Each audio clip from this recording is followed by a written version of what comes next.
Someone wrote in and said, what about some poetry? All this comedy has made me laugh too much. Sometimes I like to cry instead. Thank you. I thought about that. Look, poetry's not for crying. It's about insight.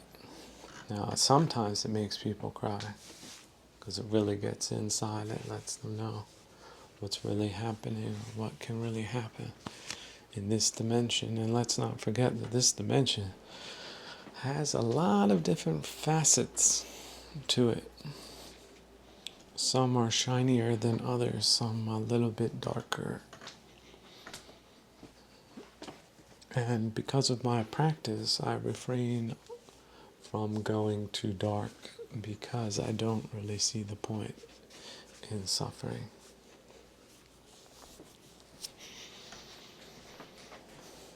So is it a hybrid war that we experienced in this time?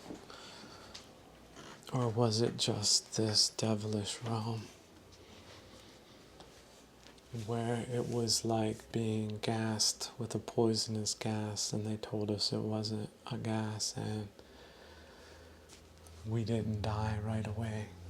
In fact, we're still alive, living with the gas. And they tell us it's perfume, where you get to see all venerable institutions get flushed. And all the crazy people take over.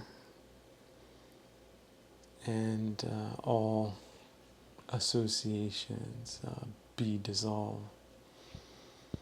Because the materialists, the devils of our time, wanted to prove some point.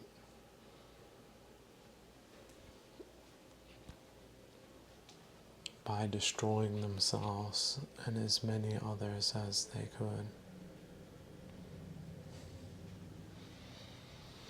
Is that poetry? Does that count for something? Will somebody buy me a coffee for that? Or will they just feel a certain form of melancholy? See a certain vision of a certain doom that need not be if one just turn around without attachment and let go of this life and still sing its praises and give thanks, especially to God, because that's the superhuman thing to do.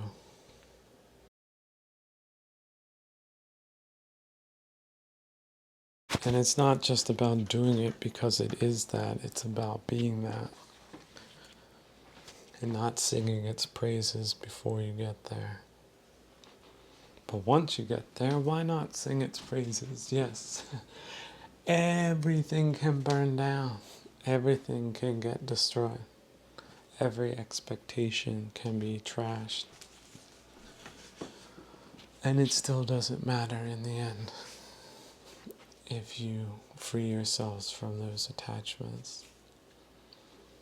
And you look into the multiverse with wonder and awe. And forget what was yesterday. And even in forgetting, you can still wish all living creatures well. Look at that. It's possible. You can feel it. You don't just say it. It's not just a ritual. You really do feel it, despite whatever happened. The safari you were on where everything got blown up and you had to survive on leaves and rain. Look, that's a great story, isn't it? How many people are living that can say something like that? Can tell the tale with such insight and such gratitude. So heroes, yeah, they're not all over the place, but if you can get there, if you can become one, if you can be one, and be broke and hated at the same time, at least by people that have no taste. Well, that's just the price that had to be paid. And now you're there. Now you know. And if they don't hear it, what does it matter? Nothing is important. So, my highly sensitive people out there, look, we're a class unto our own. Take care of yourselves.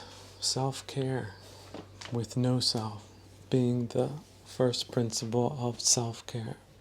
But every other form of self-care, including hiding yourselves, limiting yourselves intentionally, not exposing yourselves to the hooves of the unknowing and uncaring and doomed out there. Avoiding the stampede is always a good strategy, and not begging for crumbs of external gratification. That's always a good policy. So take care of yourselves. You're very, very, very precious and valuable wherever you are, however you must live. And keep coming back to that practice in this bardo and the bardos to come. So yeah, highly sensitive people, we're not cut out for every type of environment. And the most vulgar, criminal, idiotic, retrograde, dictatorial forces of the entire planet seem to know that, and they've gotten into our spaces, relationships and other things. Sort of like Egypt in the 3rd century AD. And so you did have people like St. Anthony out in the desert. Why was he there? Why wasn't he in the city? Why wasn't he having a great time? Well, yeah, the academics are silent about that. But you can make your own inferences. So you can have high culture, which attracts low culture, and then the high culture goes away for centuries or forever. Pakistan, yeah, it's total disaster, but it wasn't that way always. Really took the Mongols and the Turks to do that, and now you see what's there, what's really not there. There's a lot of busyness, a lot of samsara there. A lot of circuitous kind of chicken coopism there, but there's probably still a couple of people there hiding themselves amongst the rabble and the kind of buzzsaw, grating existence that can be witnessed there out loud at this time. But it wasn't always that way, and it probably will return to pristine nature again in the soonest amount of time. So no one need to be overly down on things like that. And being mobile is a very good thing. Also, respecting your ancestors is a very good thing, and respecting your parents is a very good thing. And doing what you can for your siblings, but also realizing there's always going to be differences. And if you can find some support and some understanding amongst them, that's great. But if you don't, that's just the way karma wanted it to be. The Buddha was, I'm sure, on a very deep level, very surprised and disturbed how ridiculous and idiotic Devadatta was. But because of his marvelous superhuman philosophy, he did get over it, didn't he? And his parinibbana, it was splendid, even according to the Devas, who searched out his advice during his long life in a place where people would call remote or even unfavorable or despised. And yeah, he wasn't just in one city. He was not revered, really. He had a, I would say, small following, despite what some people might think at this time. A few hundred people, maybe, at best. And what they gained, what insights they gained, was really up to them. And I'm certain the Buddha was not attached on their attainments or the lack thereof. It was up to them. But as far as his achievements, yeah, legendary, but also very rare and requiring just an immense amount of heroic effort to get there. And yet, look at his generosity, his dana to us all in explaining the way in such detail over and over and over and over and over again, to the point that you can find perhaps some sangha somewhere, but can't really be expected, not today, and really just as unlikely then. And yet the fundamentals of existence have not changed. So your concerns are valid as far as protecting yourselves from predation and vulgarity and even normalcy go. And the skill is in a lot of different things. Skill, understand that term in a multifaceted way. And it most likely won't be understood by others, in fact, even despised or berated or attacked. And that's just the way this realm works. It was the same way in the 5th century BC. It was the same way when Hermann Hesse was in the Alps, and it's the same way today and will be the same way probably forever, because that's really what this place is. It's a place of sorting. It's a place of trial and tribulation. It's a place of old age, sickness, and death. It's not a place of satisfying others to the extent that they feel or demand to be satisfied. That's not possible in this realm. But as far as what is satisfying for you under conditions that are achievable, that's a place where you can apply a lot of skill, and you absolutely should. So somebody wrote in, hey, this mobilized party, that does sound like the right way forward. So what's one of the key planks of the platform? Thank you. Well, ATB, see, it's already changed its acronym. Audit the banks, that's number one. We got to get these Prigozhinists out of the economy, out of the culture, out of our areas of operations forever. And if you think this sounds radical, Thomas Jefferson did it in the 1840s, and it's absolutely essential that he did. The whole banking system needs to be redone. Wall Street is also something that needs to be investigated. How these managers got into companies that are essential, and these owners and these globalists and globalists that have compromised national security, they all need to be prosecuted. There needs to be research done.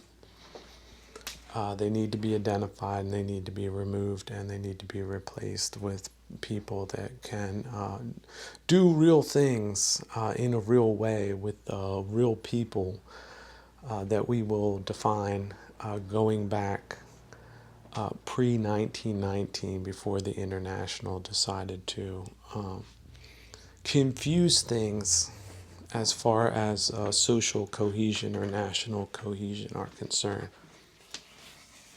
And so we can look at it as a time of troubles and confusion and a decline, and we can turn the corner on that and start with auditing the banks and how this whole Wall Street influence has influenced all these politicians that are also associated with those two other things. So I'm sure it's going to have a cascading effect. And that's a good thing, especially on the information networks, because all that disinformation that they paid for, that was not just a big loss and a big loser, but it had very bad results for everyone, including themselves. So you see how that happens when you're like Samson, you're so strong and you pull the pillars and the whole thing collapses down on your head. That's sort of how to see them. You would think that people with that type of advantage would have just done the right thing, but no, they didn't. It was over their pay grade. And these are people that were mismanaging trillions of dollars. So that's why we got the problems we have. So that would be one. Two, the Family Voting Act. That's where men vote and they get an extra vote. If they're married, they vote for their wives. That's another one to try to right the political problem that they cause. And then three, it's back to work and back to prosperity and back to a predominantly middle-class society that lives in an orderly way, that also has civil liberties and freedoms and safe cities and public spaces. And how about culture? Yeah, that would be another one. We have to probably reboot the culture from zero after all of these pernicious attacks, these hybrid attacks. But that's okay. That means a lot of young people have opportunity to do and get involved with people that aren't trying to undermine or destroy or subvert the people that they're interacting with. Such as the P. Diddler model that the last 20, 30, 40 plus years has been the monopoly. We're not going to continue that going forward. So it might seem strange to some people who thought it was going to keep going the wrong way, but who cares about people like that anyway? Oh yeah, the universities. We've got to take a look at who's been teaching what alternative history and reality, and just get rid of that, the departments and the people that conducted that massive atrocity, a cultural atrocity against Western civilization. So there's going to have to be some cleanup as far as that is concerned, because we can't just ignore it like they did after the wall fell in Eastern Germany and everybody thought, well, it's just all gone, because no, those people didn't go away. They do need to be shut down and identified. And that's what's going to happen. So that sounds like, does that sound like an electrifying set of things to you? It does to me. Ooh, if I could only vote for some candidates that are ready to do that. But realize it's going to be a process. It's going to take time to turn the tide on these monsters. And they're going to throw everything they can at us. They already have. To the point of losing major, military conflicts. They're ready to do that too. They think they can just scuttle around, that they'll somehow be able to regroup somewhere. So we're talking about very dangerous and maniacal people in play that don't think that any type of consequences are ever going to come back to visit them. But with the Mobilized Party, let's make that type of situation an inevitability for them, because they do deserve it. They've been on a rampage. They've been involved in exterminationism, and the science backs that up. So their alternative reality doesn't offer any majority of people anything. but the most despicable kinds of circumstances. And you best believe that and know that, and then vote for that, and make sure that vote gets through, because there is really no other choice at this time. So how about that? Hashtag mobilize.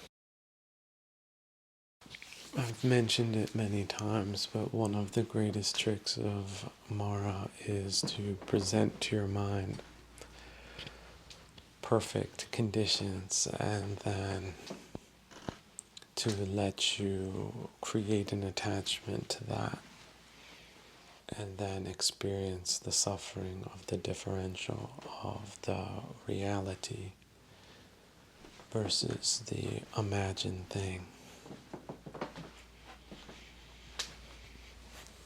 And this is especially the case when dealing with other people that you would really want to get along with. You really would. Why wouldn't it be difficult? They just had a little bit of understanding. Why would it be impossible? It seems like such a simple thing, and yet that is a wild expectation. Other people don't understand you, and they really can't. And most of them don't even give a modicum of effort in doing that.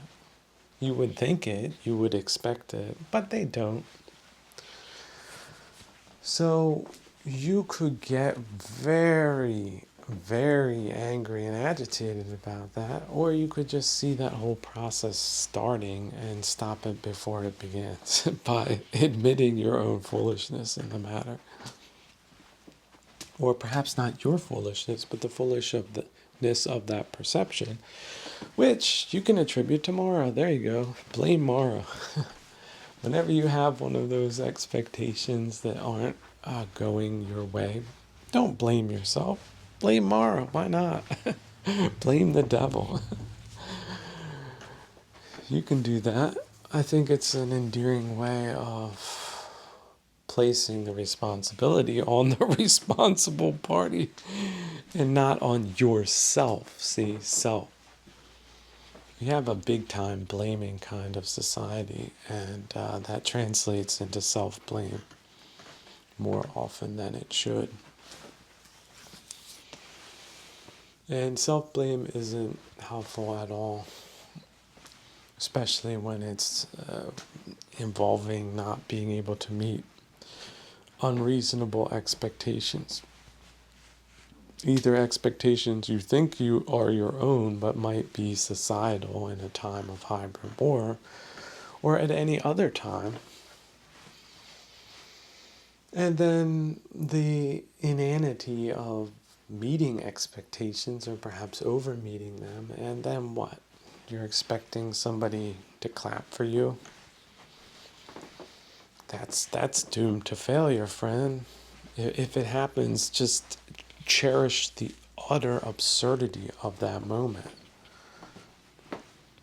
Right? And maybe crack a smile, but maybe not. Just feel the absurdity instead. Oftentimes it comes across as overblown or inappropriate anyway, because it sort of is, in a way. It really doesn't matter either way.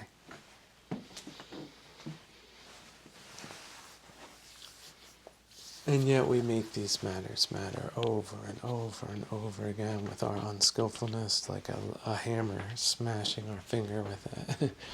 Hey, I just wanted to go from room A to room B, and I took out that little hammer of the mind and smashed my hand with it.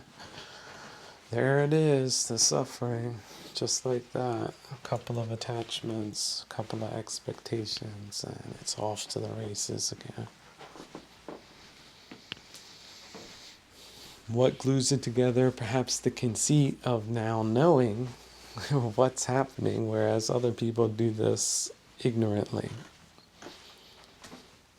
But there you are, watching it and experiencing it anyway with full knowledge of what's going on. That's not really all that skillful either, but yet this is how we learn. This is how we make incremental progress. So you can see suffering as progress. No pain, no gain. You don't get any muscles if you're not putting in the work. You don't get fit without fitness. You don't get skillful without suffering. And the vectors, you think you have them covered. There's that one vector. It's a new kind of suffering. Or you can look at suffering in a new way. But it's still suffering. And so it's about enduring that. And so whatever fairy tales that seemed so nice in the beginning, that was just the wrapper. The suffering is what you're left with. And that's sort of the karma of being delusional. It seemed like a nice delusion. And so you believed it, you let that attachment take place, and now the suffering is the disillusionment with an illusion that seems so nice. But really wasn't. What would we do if we weren't deluded from time to time? Would we be human? I guess we wouldn't be. So isn't that wanting to wish for something that can never be? Is that skillful? So people have practical concerns. People see things from their own point of view. People are very egotistically captured. People are very selfish.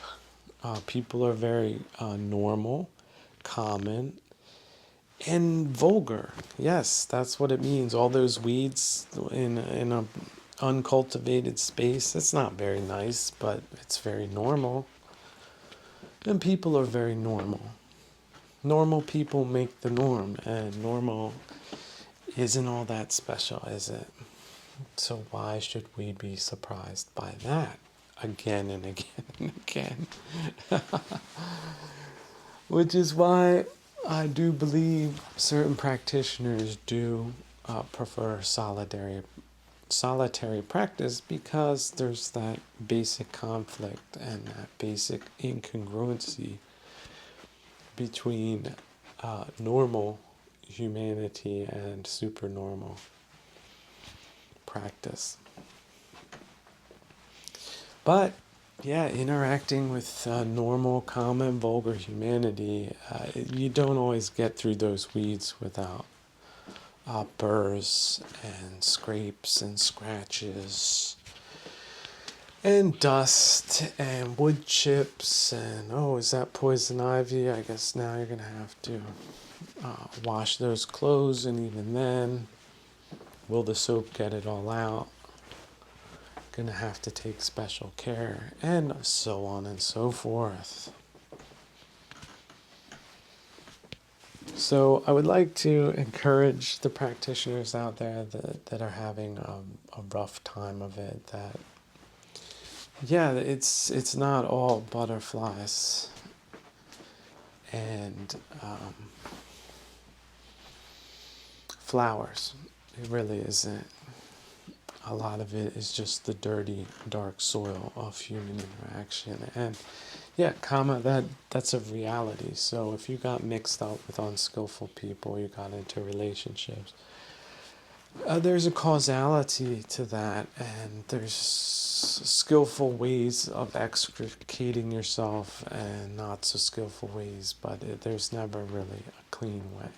It's not 100% clean in most cases. It's a process of unwinding. It's a process of purification. And it's a process of changing your perspective and taking things, the reality, the just gut punch kind of reality of the situation into account. This is it. This is the reality. People are like this, not like that. You would want them to be like this, but they're like that instead. Where is my 10 pounds of flax? I don't want to hear your story about robbers or a flood or what have you. I just want my 10 pounds of flax. That's it. Where is it? Don't need no explanation. So all of that's very understandable. And it's understandable that we get caught up on these things, but at the end of the day, it's about realistic assessments and putting in the work and getting yourself unattached time and time and time and time and time and time and time again. And see your own misperceptions, but also the hand of Mara in these matters, that you're dealing with supernatural forces of delusions in many cases. And of course, there's social expectations that you should be delusional, and delusional frames upon frames upon frames, and all of that is very, very excruciatingly painful at times. But you got to take out your little hammer, little wrench, and unscrew those frames one by one, again and again and again. Even if it means getting some splinters, you got to take them out too. So yeah, think of St. Anthony, 3rd century AD in Egypt. Should have been a civilized place, turned out not to be. Did he let himself get down about that over and over and over and over and over again? Maybe.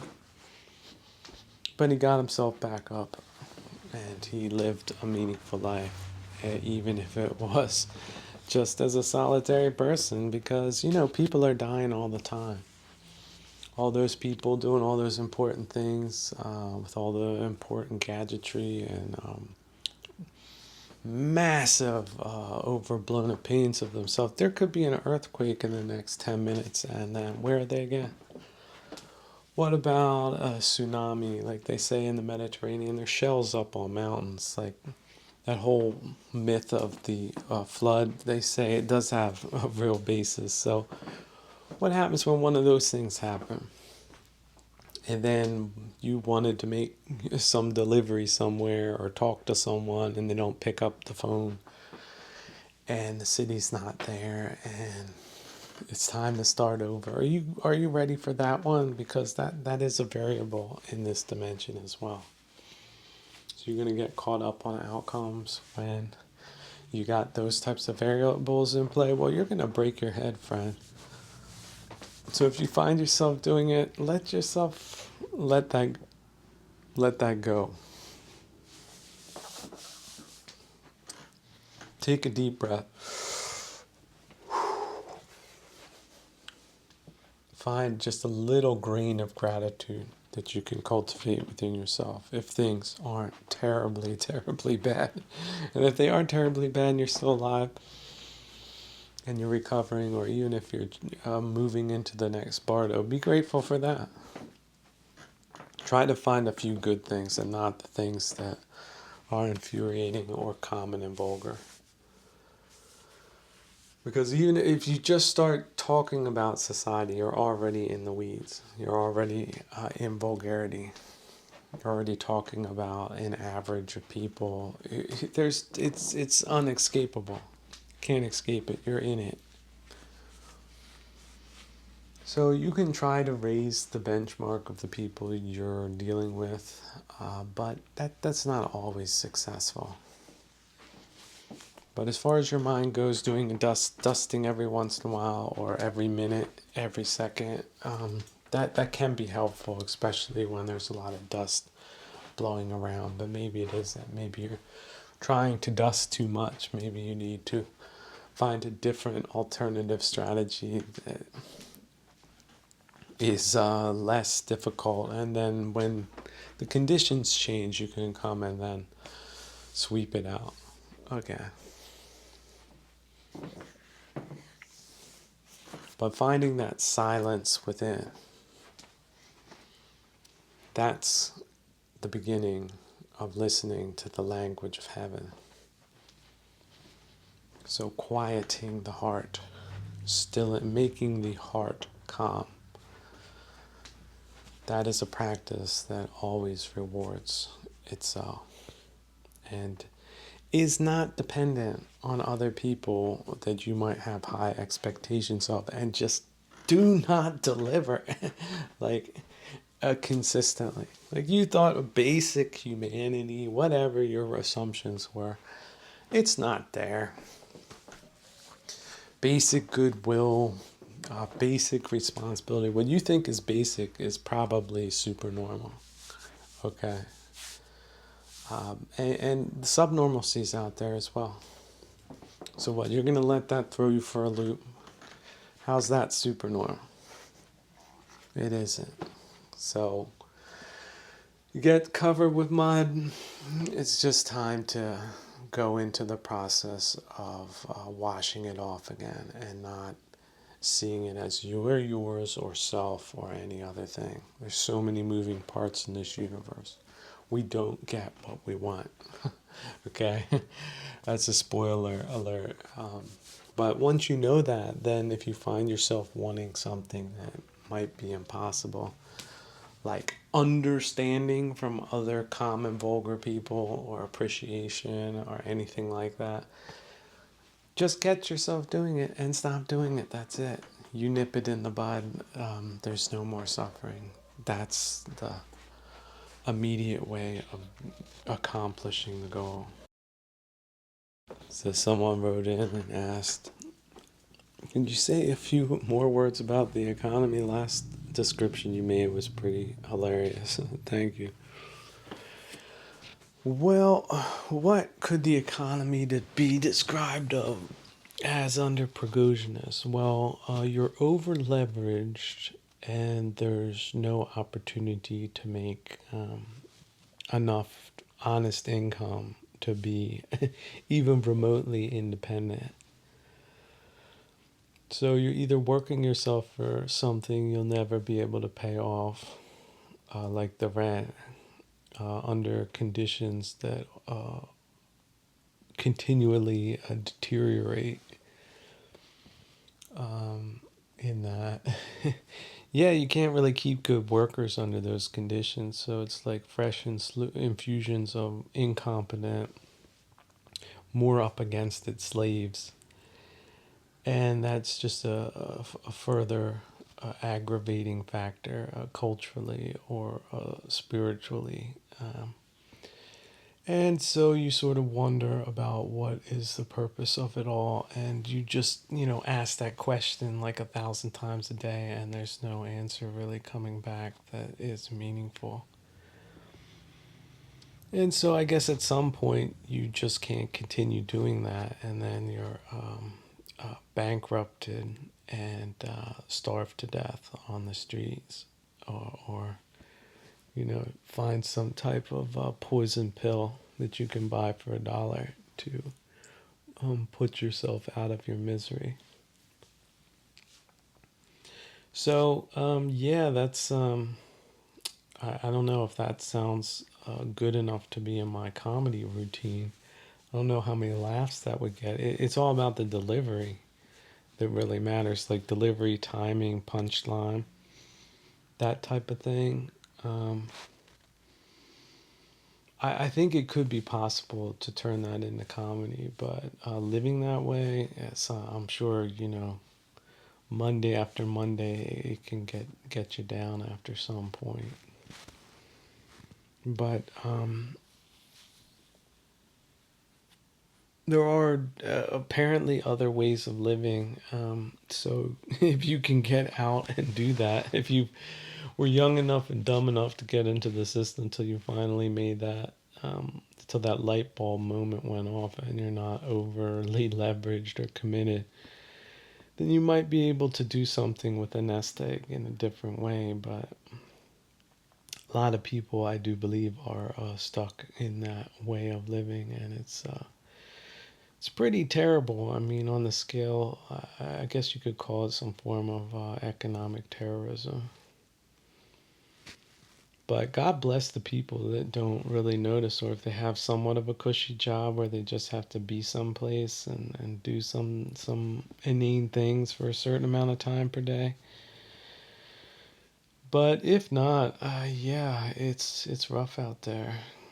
So we'll see how how it changes going forward, but there's certainly been, I would say, since 2008, it's been sort of, probably long before that, sort of a norm in despotic zones. But yeah, let me know how that could be cut up for a couple of punchy punchlines where people could get a laugh out of it, because I do think they need a couple in these times.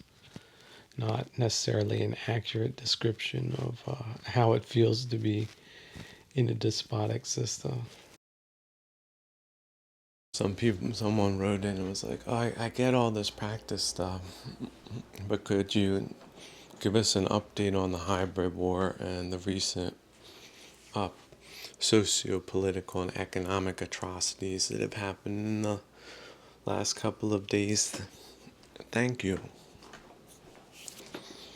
Well, I really hate dealing with that stuff because it makes me so angry that I need to go into the practice. Again, it's then into anti-venom mode because this stuff makes me so angry.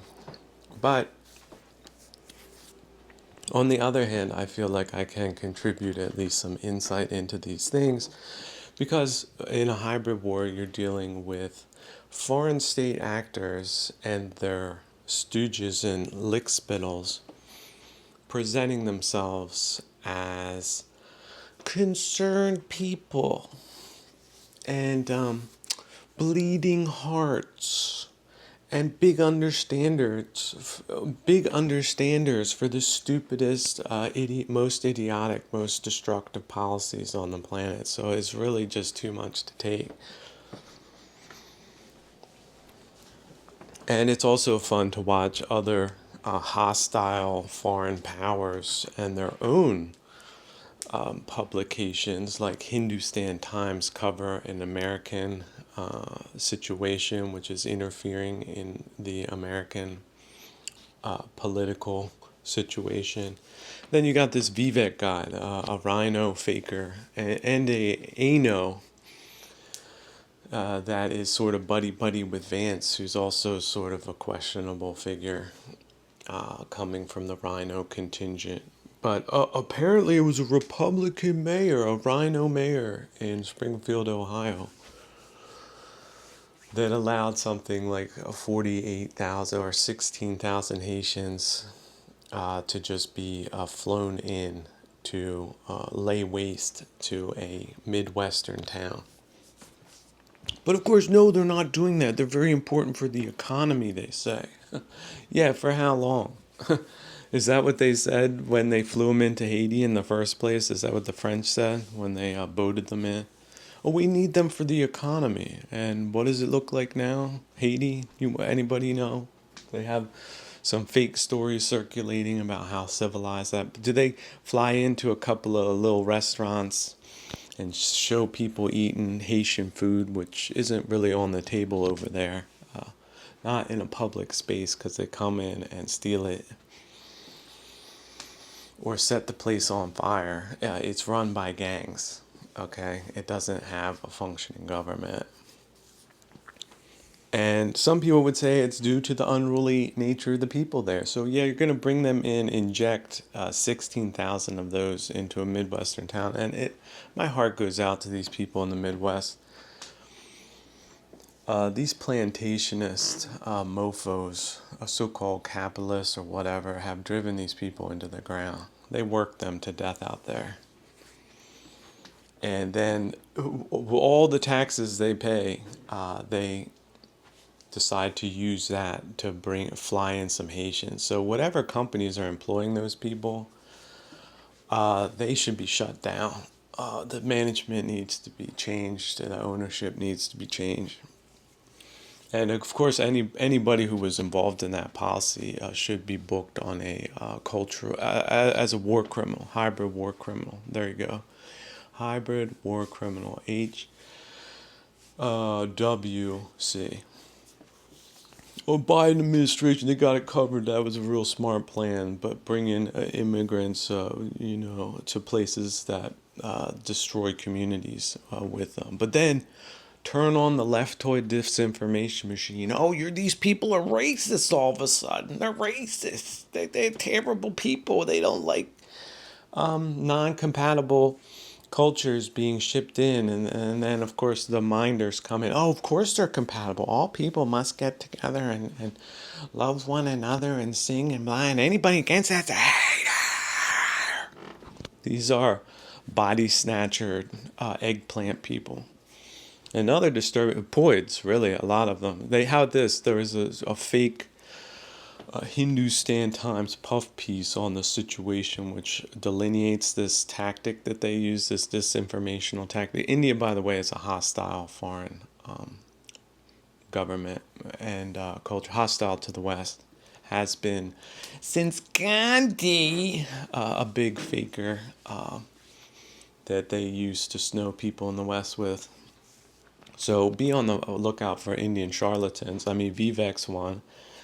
But there's apparently a crew of them working for Goldman Sachs around the world, because that's who they had mess up the UK for years on end. And there's a couple of those. Sunak, it's the same kind of lineage.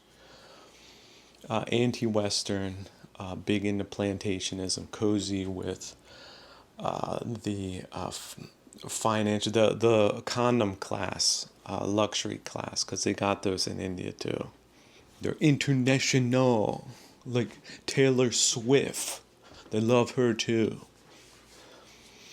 Right? They like to get into countries and like to get into industries and like to, slavify them like they did in India. Talk to some Indians on the street how well they're treated by their government that has so many big claims on humanitarian issues inside their country and outside it.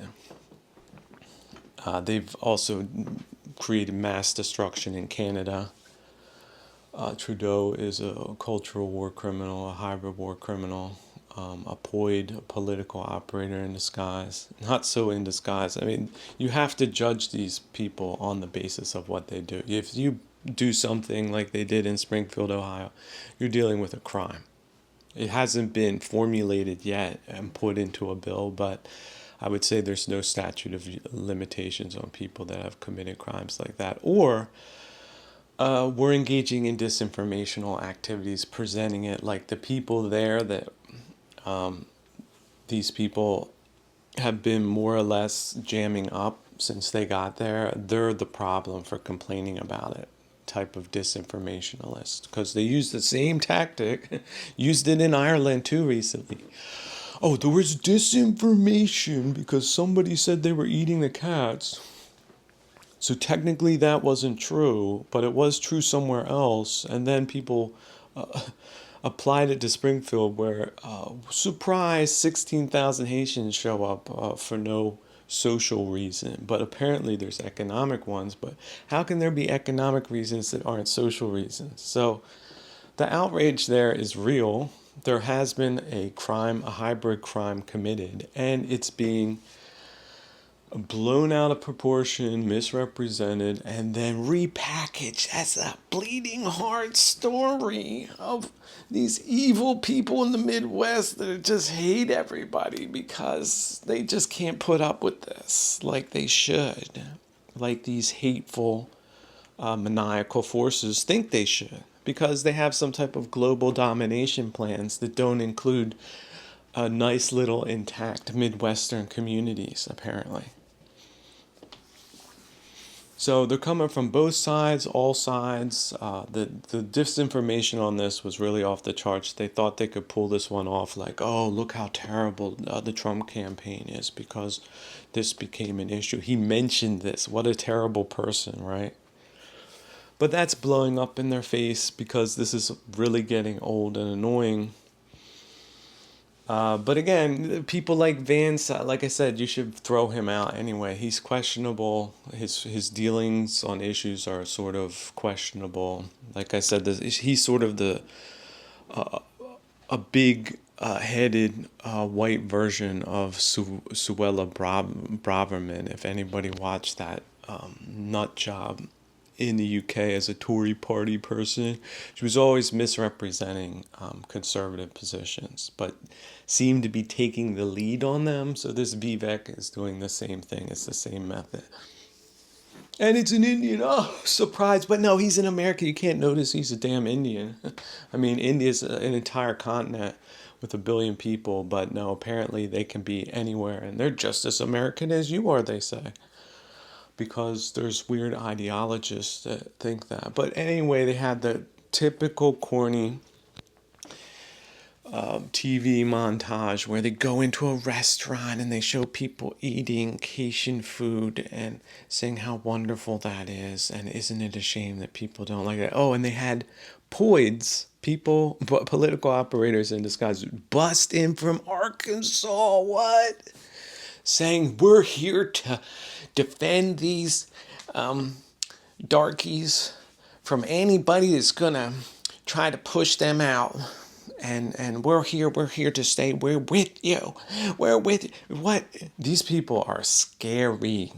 Are they paid? Are they organized? What is this? What the international looks like? Were they Illuminati-ist? Probably.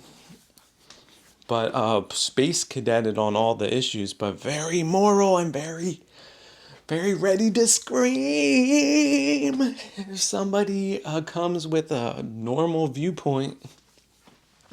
How about we send 16,000 Marines to Haiti, to some town there, some nice little tropical town that isn't overrun by gang lords. And then we just set up shop there. Like, yeah, we're setting up this industry here. We're making ourselves some banana punch. We produce, we're producing molasses. And that's it. And some people didn't like that, but they should just get over themselves. And we do that type of inverted, propagandistic kind of production. Well, how do you think that looked? You know, how did the leftoid lunatics? How would they like that one? They call that imperialism. Imperialism. They would call it something like that. Colonialism. What the hell would they call it that then? Oh, but no, when it happens, you know, in the United States that wasn't built on that, despite what the 1919 Internationalist has said since 1919. Of which Emma Goldman was one of them. Sorry if that blimp of methane gas has been blown and punctured for you now after believing that horse crap that she wrote on the Statue of Liberty. Oops. That's what Wikipedia is for, people. You know, look it up. I'm not a hateful person. I'm just telling the truth about hateful people that don't like people telling the truth about them. Okay, so who's the other hateful leftist that they busted recently? Well, it wasn't P. Diddy. That's on the West Coast. It was Mayor Adams, the mayor of New York City, that has been thrown into anarchy by a no policing policy for years. Ever since Giuliani got out, that city has gone downhill. For regular people, not for mega wealthy condom class or Prigozhinist people. No, not for them. For regular people, people that have to drive the subway or commute to work or do anything that normal people would consider to be some kind of benefit for the society or humanity or what have you. Yeah, those people are the ones that have all the problems based on these policies. So, but Mayor Adams, he was taking money from the Turks. So yeah, the Turks are another anti-Western hostile force in the world. And yeah, guess what? Why was there never globalization or a globalism? Because you let hostile forces into your country and they just say, no, we're not that. We're not that. There's hostile people amongst you, but we're Snow White. We're absolutely clean. Well, anyway, they were funneling millions of dollars into his campaign fund illegally and giving him all these perks. And so, and it wasn't just the Turks, they were acting as a conduit for money around the world. So in other words, foreign state actors, that he was their man. Now the guy was as ugly as sin, just like the other West Coast villain, but that wasn't a tip-off, right? That's how politics is supposed to work in a civilized country. That's what these leftoid lunatics and international terrorists have foisted off on the American people as political culture at this time. So 2024, can it get lower? I think it can.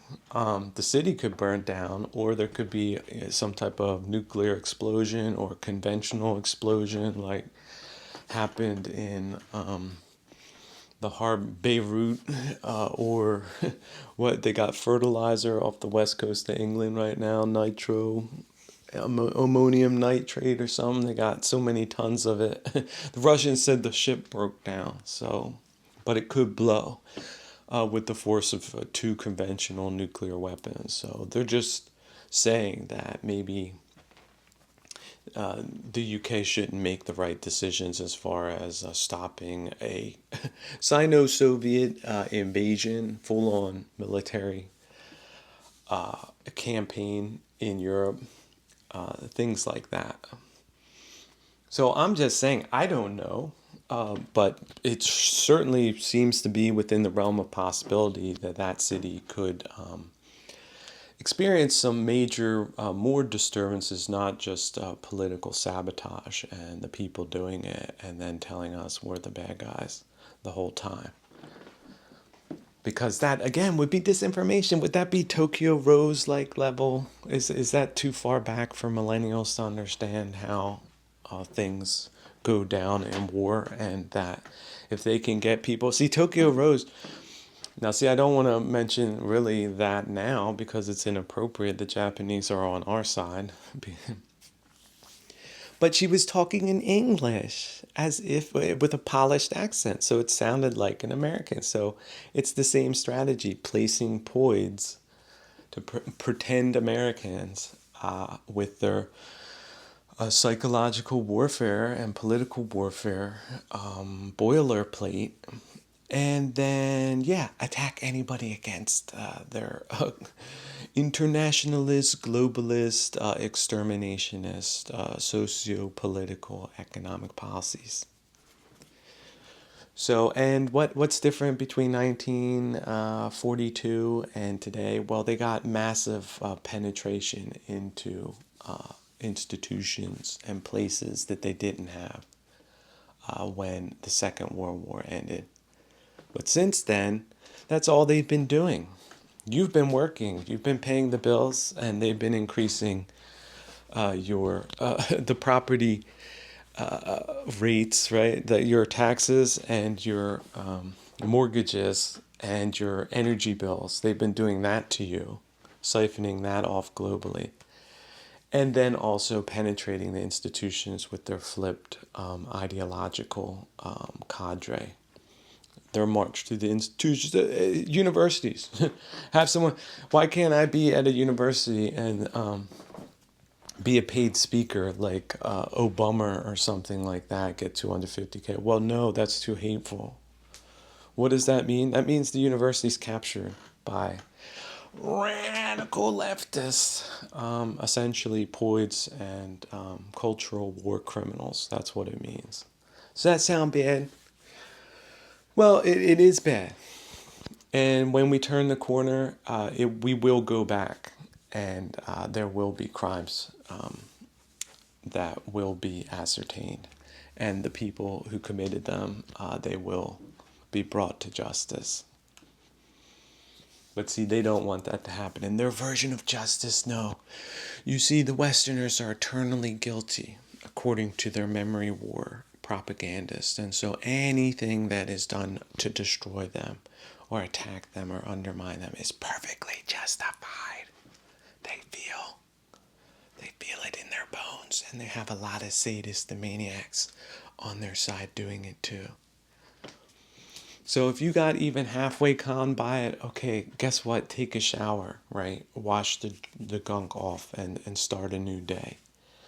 But don't continue to let these people walk over the United States or Western Europe or anywhere else. Again, a lot of Frenchies. This France 24 outfit is half disinformation, right? A lot of these news agencies, especially local ones, are outright foreign operated at this point.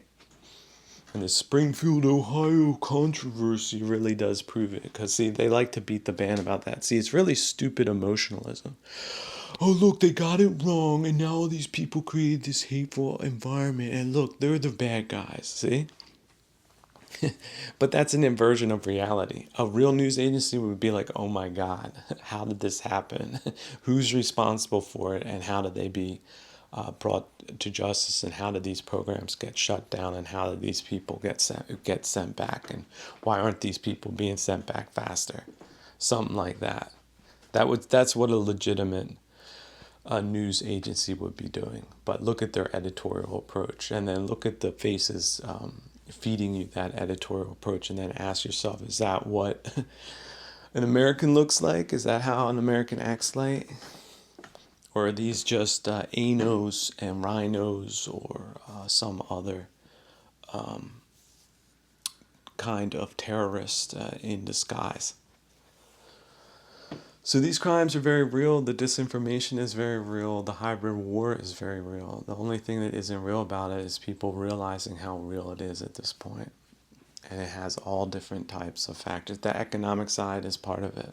That's where the condom class comes in. They're collaborators. At least a lot of them are. So they're going to have to be sorted out too. We're talking about a multi-dimensional sort out that needs to take place.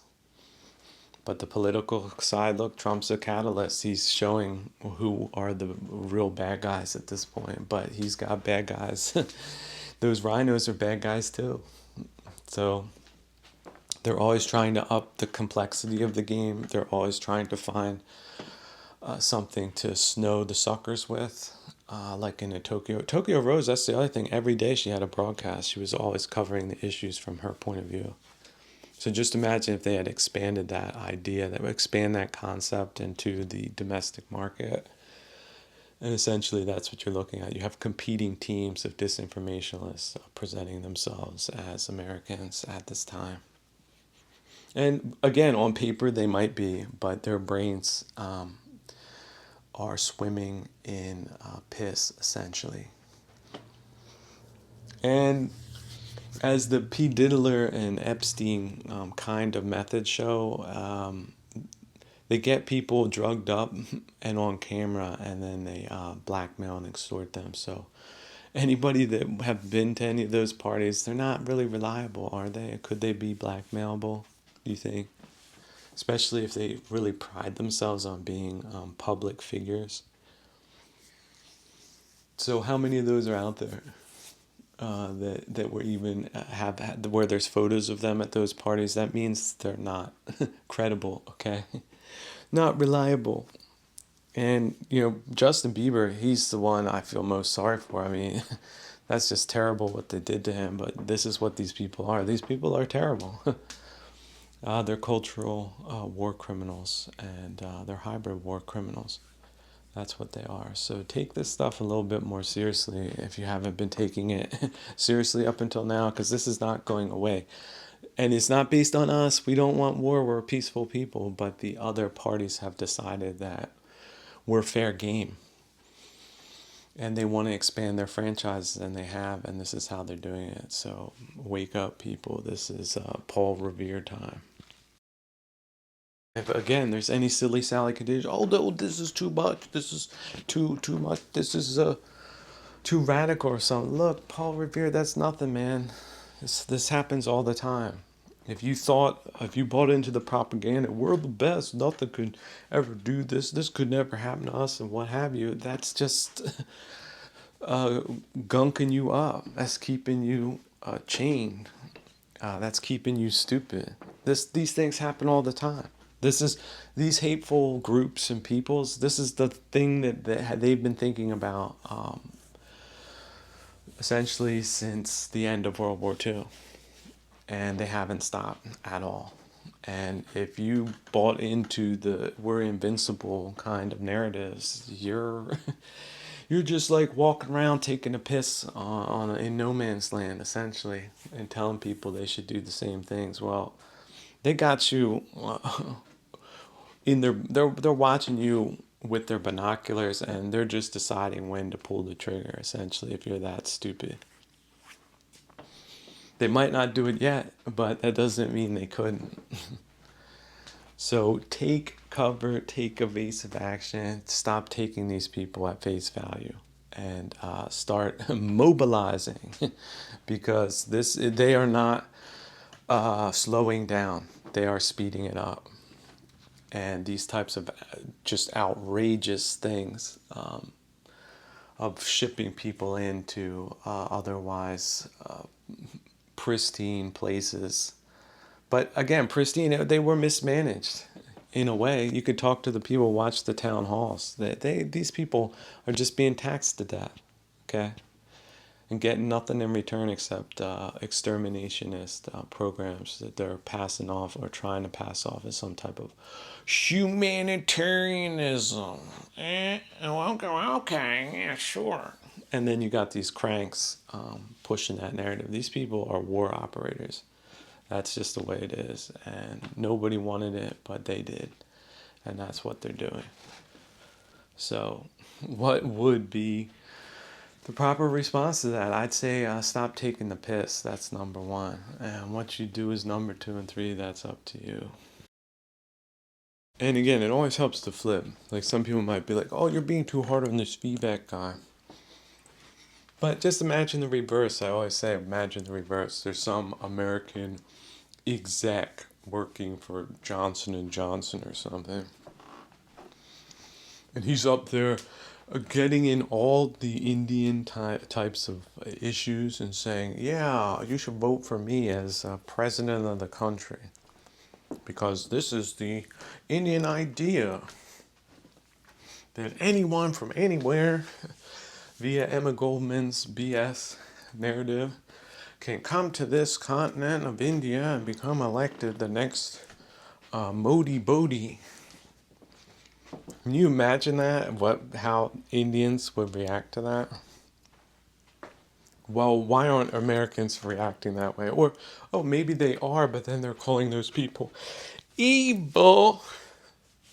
Is that the trick? That's ridiculous. So that guy and his team, I think it's pretty obvious at this point who and what they are. At least it should be to anyone. So who tolerates that? Who considers that to be the guy that people should consider to be in the room when people are talking about things? I don't know, but they're very misguided. So they might be Poids. They might be Anos. They might be Taylor Swifts. I think that's her new name now. You're going to just lose the T. It's Swift, like a swing and a miss, Swift. Could it be the condom class? Maybe. It is known that they have zero regard for American history or culture or anything else, or its people. So I guess that does indicate it would be them. Or, oh, are they connected with high-powered executives that are millionaires, billionaires? Could it be? I guess so.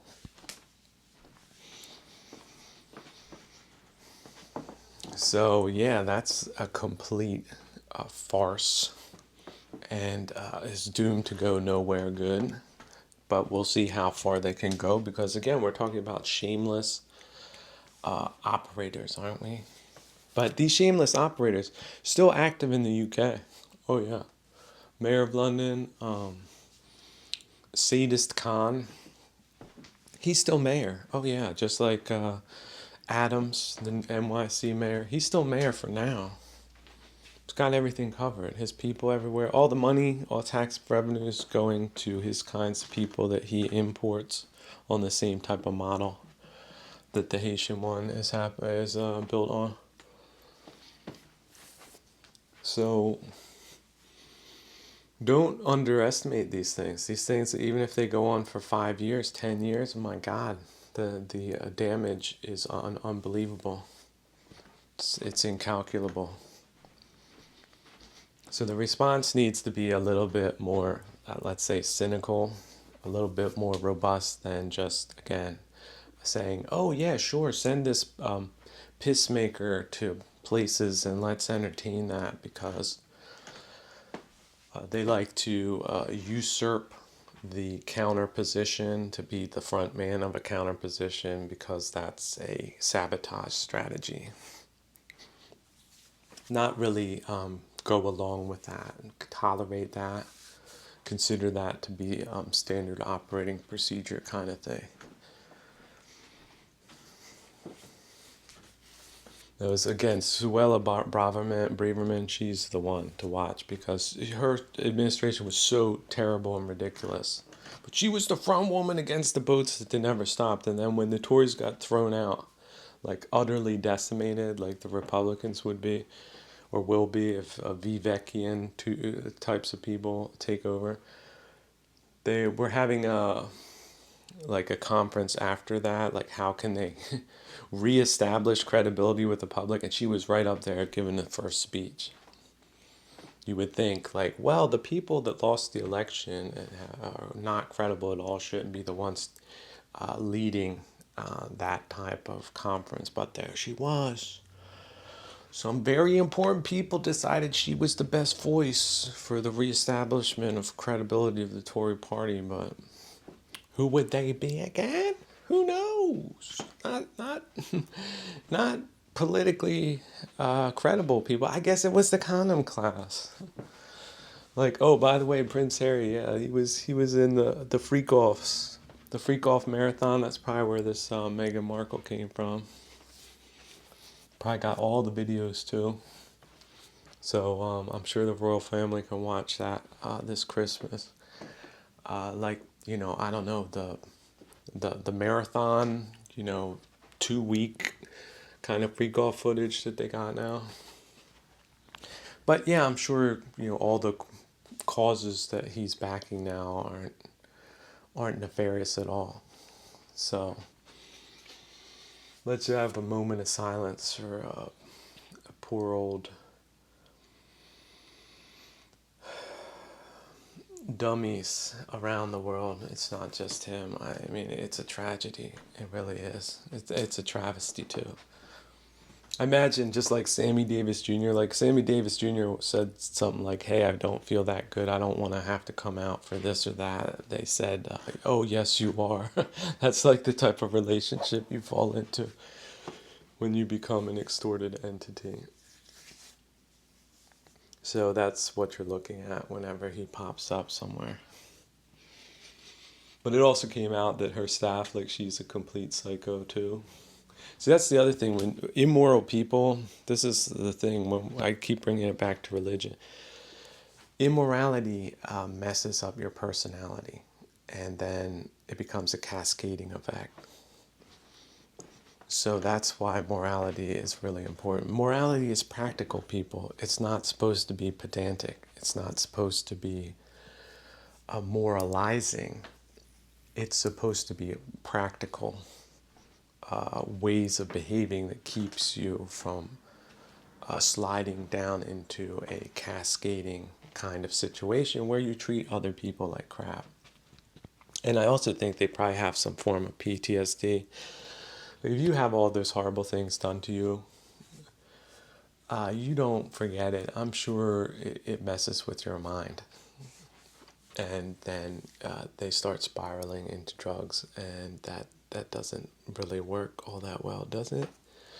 Because then you have to get rid of these memories, so you're working at a disadvantage. Now, that's not to say that practice can't work, can't get results, but it's like having problems in normal life or going through a war zone kind of difference. The person that went through a war zone has a lot more that they're dealing with, and that's why. So if you can stay out of those war zones that a lack of morality puts you into, that is really the best advice. Another thing about these damn Haitians in Springfield, Ohio. is that they're like, oh, they said they're eating the cats and the dog, that was all wrong, blah, blah, blah. Well, okay, whatever. What they do, though, is just pick up geese and other wildlife out of ponds and things like that, ducks, because that's normal activity there, see? And then they're all gone. They ate them. You know, there's no songbirds in China in the cities. Why is that? Well, they catch them too and eat them.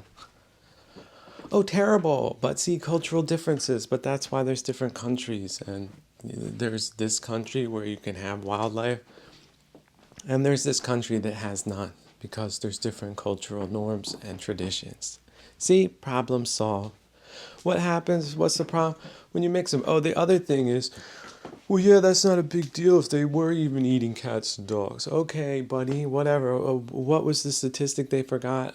Crime rate shot up 148% year on year. So how about that one? What did those crimes look like? How about, your little kid was out with a skateboard, gets run over by a Haitian. That's what it looks like. Oh, I don't care about that. Yeah, well, F you, buddy. That's what, you have a government doesn't care about that imports problems. That's not the government you need. Or the government officials or condom classes, luxury class kind of people, whatever party they're from. You don't need that. And they said the people were calling, like the representatives, the district attorneys, didn't pick up the phone. They were out at the golf course. Didn't want to touch that one. Like they like to take little pictures of themselves. I don't know, giving away gift baskets or things like that. They don't want to talk about the other thing. Maybe they got some of that Turkish money. What do you think? How did these politicians work again? Have they bubble-fied themselves into an alternative reality? Oh no, we're going to have a lawsuit that somebody said that this was, they were eating cat's dog, that's disinformation. But what about the 148% jump in the crime rate based on the federal statistics? You want to bring that one to court there, Poindexter? No? Oh, you're supposed to put up with that? Oh, it'll go down eventually. That's what they... Oh, yeah, sure it will. Utopianism, leftoidism.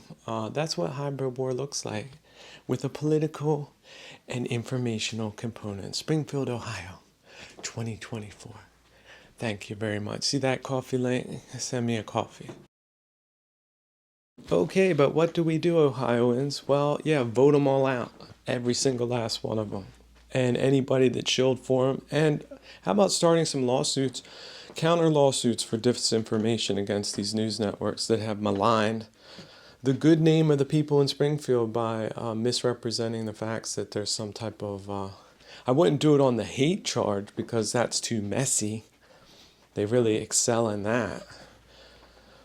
But find some other things that are ice cold that gets them dead to rights and bring that one to court, and then watch how the judges react and also do cover that for the country.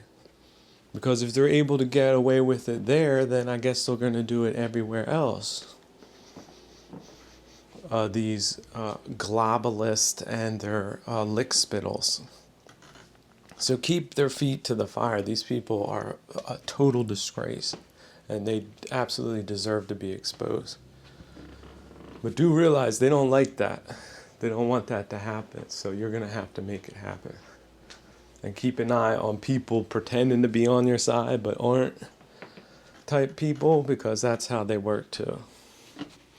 Also the ones, oh, let's go, make TNT this or something, because the feds love that one too.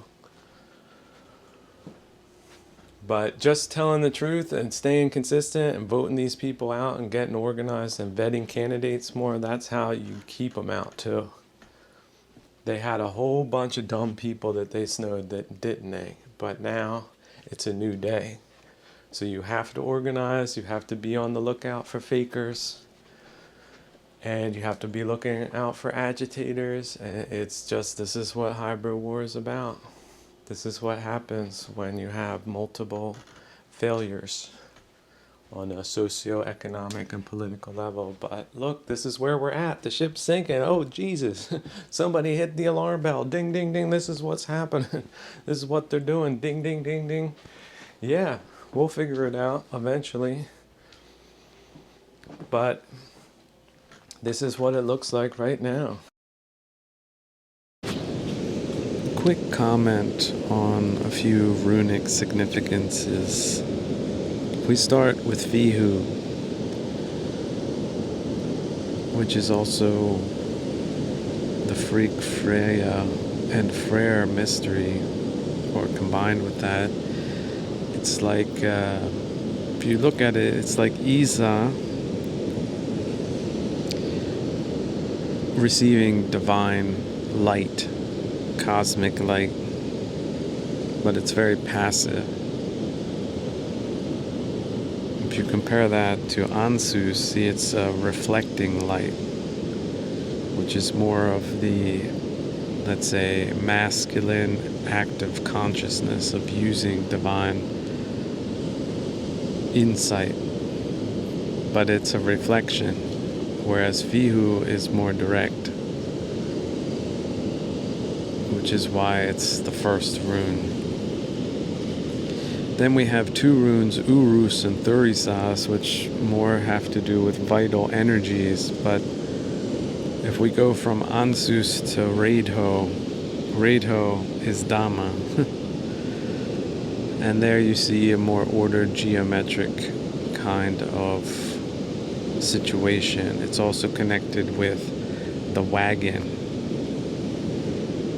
or the chariot, if you want to take the tarot into account.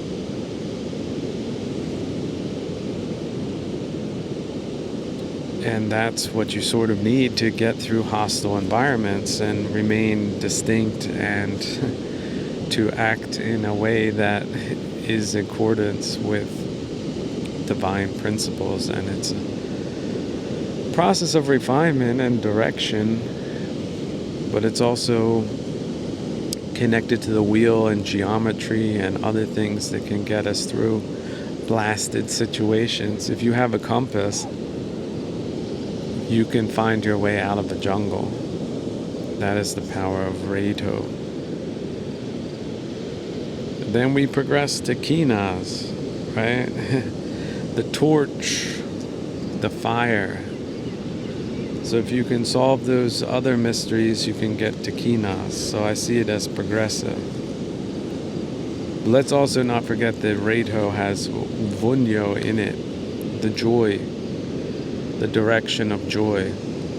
That's a way you could think of Dhamma as well. Directional joy, directional freedom. If you think of Kinas as a K, a capital K, you can think of it as inspiration, rationally crafted. And it's also a part of other different runes. And then we get to Gibo, which is almost like a paradox. But that's Dagas. But Gibo is open-ended, it's a gift. But essentially it's Kinas going in two different directions. Which is to say, you give in order to get, and you give and you get, but in a somewhat more disordered fashion, on a basic level. And sometimes it's countervailing and misunderstood, and yet on a very basic level does a lot of things. You can also see it as samadhi, as it is always in perfect balance and can be scaled from the smallest X to the biggest one. And you can also find it in manas, but manas is elevated gifts. More of the mysterious and heavenly gifts given to the initiates and the practitioners that combine Isa and the magic of H2O and ice to create the bridge to the divine. But of course, the mystery of Manas also includes Bunyo, Dagas, and to a certain extent, Hagalas. And so these things should be thought about more deeply. Even if you think Manas is with you, you might still be lacking. Coming back to Fihu for a second, number one, remember that inner divine light, it's not external, that's coming from within. That's why people get confused with this female principle all the time. Look at females when they're pregnant, they have no consciousness at all of what's happening within them. This is how life starts. So there's an exterior life that should not be confused with the interior life. And these female-centric idiots have to be dismissed. It's about an inner manifestation, that's it. It's about the inner life. It's just a metaphor. And don't take it further than it needs to be, because otherwise you'll be in Mara territory like the rest of them. So don't do that, but gestate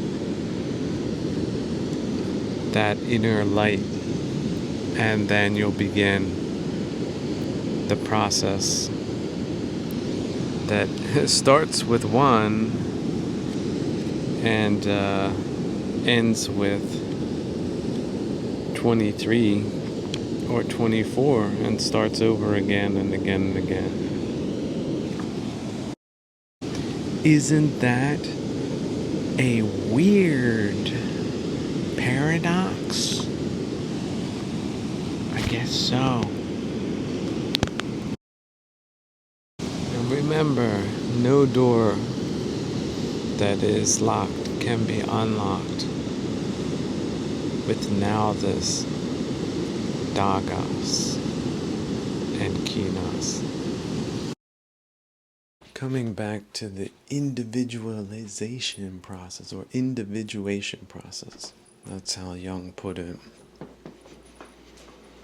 I think a good symbolic representation of that process is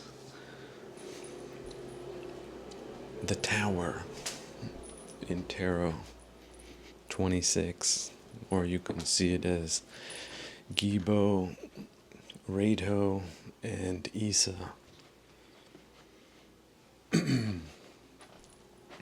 And see, look at those guys flying out of the window. You could think of it as the priest, magician, and king. But what's there at the top? Is that the Holy Spirit? And would that be perhaps an act of God? And if you have a calcified self that you've put and fortified and barricaded yourself into and thought that you would remain in a state of non-transition, a state of stability, a state of self, and then what happens? Bam!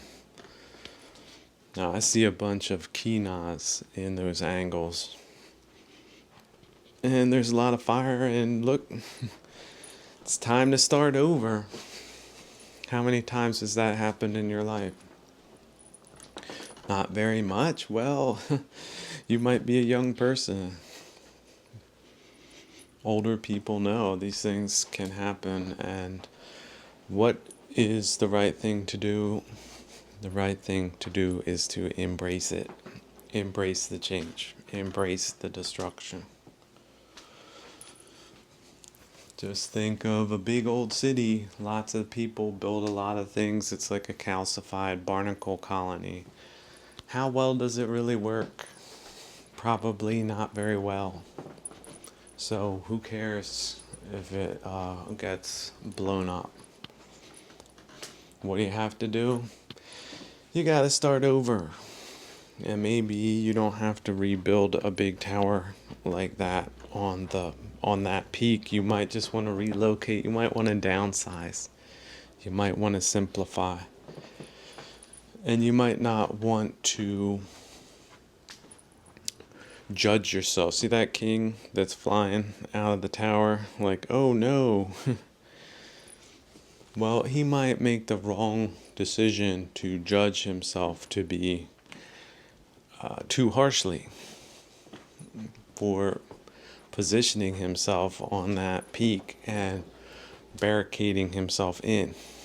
He might say, come back to self-blame over and over again, but that's not how you move forward, is it? Because yesterday, nothing of yesterday is in today. It's just our minds our thinking that makes it so. You're thinking about the past right now. You're generating the past in the present. And you're generating a false version of it. And you're probably putting judgments like that king does from time to time. Judgments on that. Well, how was he going to judge himself in a situation of 16? Right? So, if you consider the 10 to be Gibo or the X, see,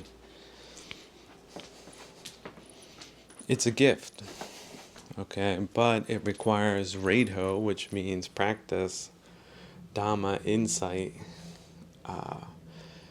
the wheel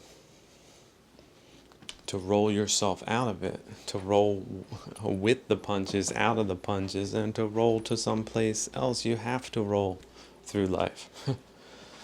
Life is a rolling process. It's now time to reconsider your directionality, not judging the past. And that one, that Isa, that could mean, yeah, it's pretty ice cold, hard at times when that ice forms.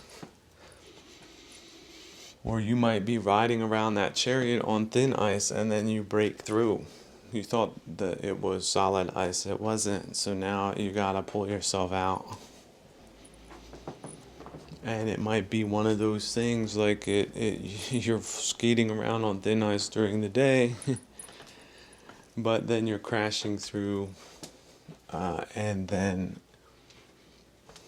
it reforms at night, and then you're frozen in the ice, and you're not in a good position, and that cart isn't moving, right? But by sticking with the process, right?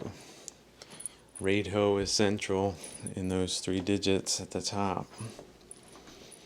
You will eventually get yourself out, and then if you keep yourself together, right, and have faith in the Holy Spirit, faith in the holy process,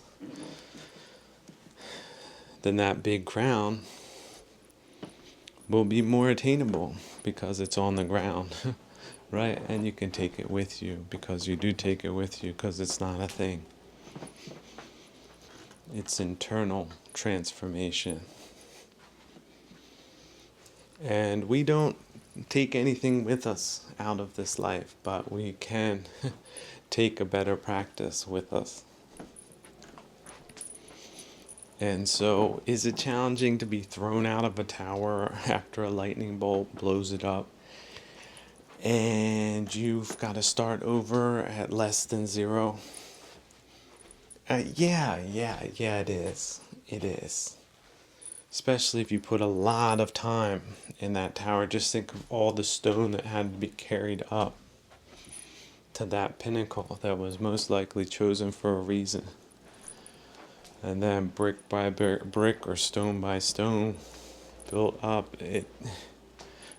Look at all that attachment that could potentially be there. I built up this narrative, I built up this world, I built up this space, I built up this identity, I built up this persona. And now, boom!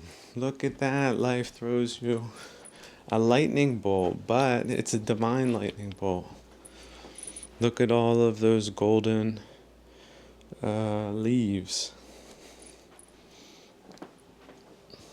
that go with you. You can collect them once you're at the bottom and move on, right? That raid ho is central. You collect and then you move on. But the process is it would be nice if it was just a lightning bolt and that's it. Like you get hit all at once and discombobulated and you collect yourself all at once and then you move on. But that's not how people are. People aren't born that skillful. It's a process of training then. If you want to look at it that way, it's training. You jumped out of the plane with all of your gear, your parachute, and you had your plans and you thought everything was okay, but you landed in a tree instead and your gear didn't land with you. And so it's a completely different kind of training scenario. But if you commit yourself to the process, you commit yourself to life, you commit yourself to the refinements and experience and the letting go of attachments and moving on and seeing a divine aspect to it and having faith that it's all for the best anyway, and who needs that darn tower anyway, and maybe it was being stuck in that tower and you weren't meant to be stuck in that tower or that persona, that it's all for the best. See, that's what that big crown, when you wear it, when you pick it back up off the ground and polish it off and put it back on, that's what living that way is like. It's a real crown. And it's faith in the divine process of transformation with the refinement practice. But again, ice, right? Ice, water, and then steam. Look at that. Isa is not the nicest of teachers and is often found in the darkest and deepest of places. And that whole process of riding around on the ice that's solid and not on the ice that isn't. Ice driving. That's tricky. It has to do with timing. And oftentimes you might think, have you ever tried to drive on black ice? Right? You might be slipping and sliding and crashing despite your best efforts. But that's just the way it is. There's no such thing as a transformation that is, it's possible to have a painless transformation, but does that card look painless to you?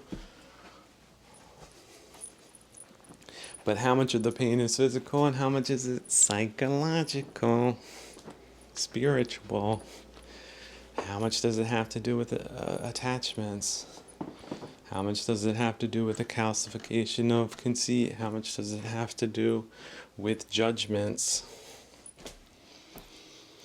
If you're the king, why not set yourself free of those judgments? Can you do that? Can you stop blaming yourself?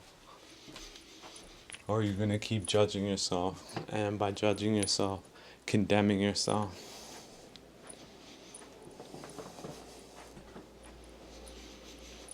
And by condemning yourself, then it's you that's not going to get the gibo. You're not going to accept the generosity of the gift of transformation because no, you were wrong, you remain wrong, your judgment remains wrong, and you're sticking to that. You're not gonna jump out of that burning tower. No. By golly, this is the last stand. You're gonna go out guns a-blazing. You're gonna burn yourself down. Gonna make it worse by not jumping.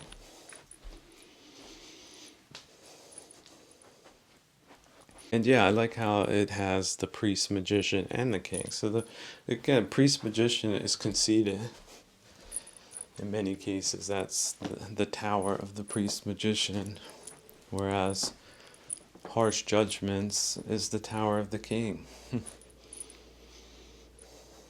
And the Holy Spirit, again, if it's a false crown, then the Holy Spirit has nothing to do with false crowns. Could be a worldly crown. What does the Holy Spirit have to do with worldly crowns? Could have been delusional.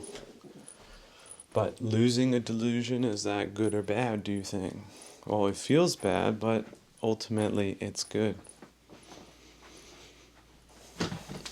And one thing is for sure, this life, you don't get through it without challenges. You don't get through it without transformations. You don't get through it without giving up attachments.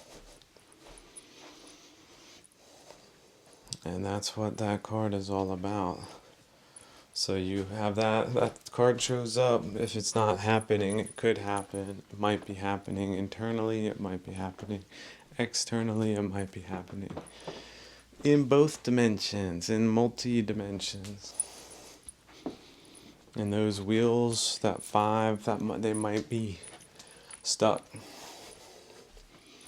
Might be moving slow for a time. Might be bumpy, like duka, duka, duka, duka, like that. Boom, boom, boom, boom, boom, boom. That wheel, it's not riding real smooth right now. But under the circumstances, it might be just predictable. But if it's still pulling you a little bit of the way, that's maybe all you need right now for the next 5 minutes or the next 5 days.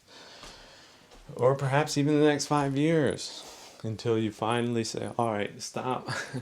Gotten to a place here. I'm going to do a rehaul on this damn axle and these damn wheels and this damn steering. And I'm just going to sit down and do that. And then it's going to be trial and error for a little bit. But then, oh, wait a second. After that rehaul, after that overhaul, all of a sudden you put in some of those new bearings and ooh, the handling is so smooth.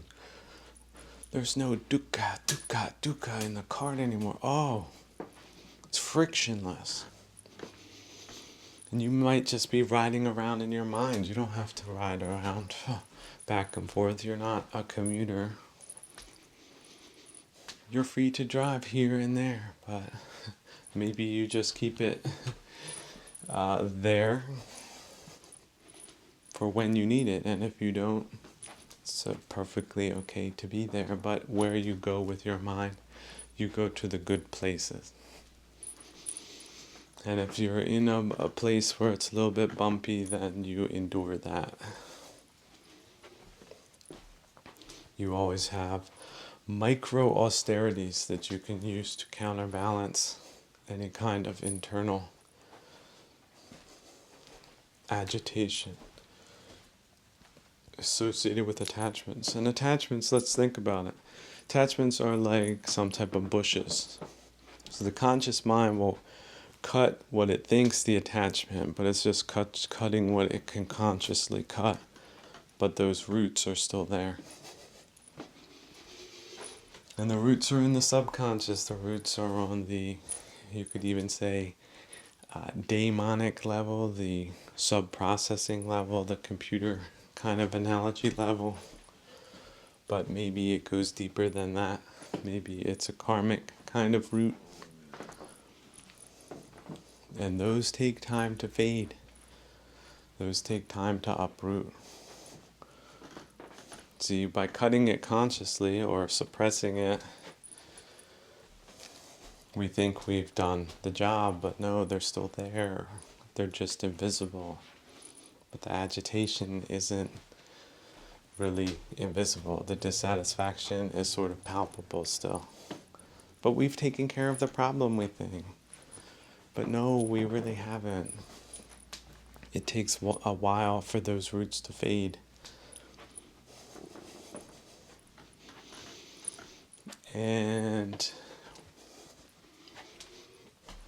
transmuting that dissatisfaction into practicing and confronting it, and yet dealing with it skillfully, enduring it.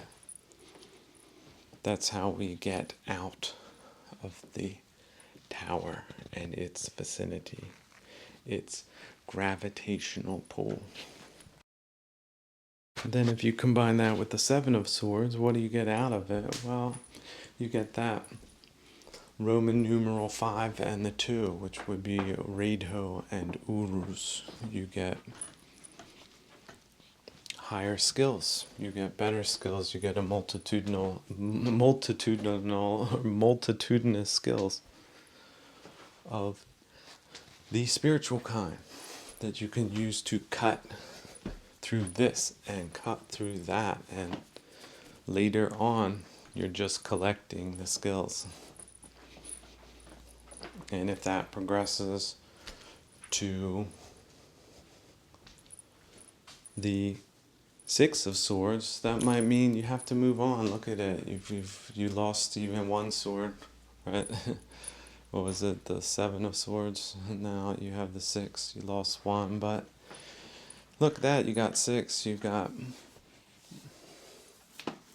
Reidho and Isa again. You can take that ice bridge to better places with those 6 swords. That's a lot of swords you got there, when you can maybe use only 2 at once. So if those 2 don't work, you can pick up the other 2, and then if they don't work, you got the other 2. Got 3 sets of 2 Urus. And Thorisas,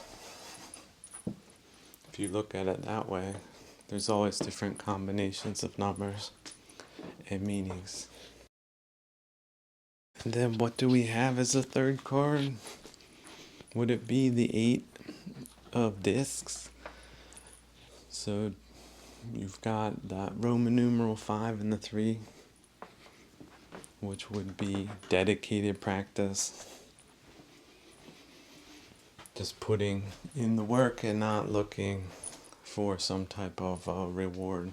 And then finally, look at that accumulation of skills again. More accumulation of skill, more dedication, more capability, more insight. Which is to say, doing the practice, not thinking about doing the practice. Being the practice, not theorizing about practice.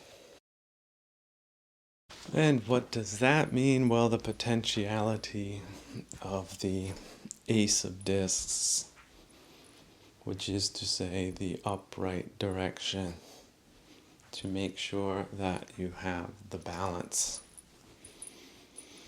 between the head and the arms and the legs and the feet, and the perspective and the doing and the being.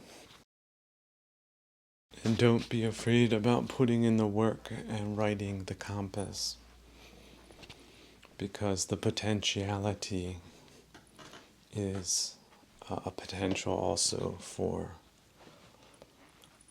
autonomous correction.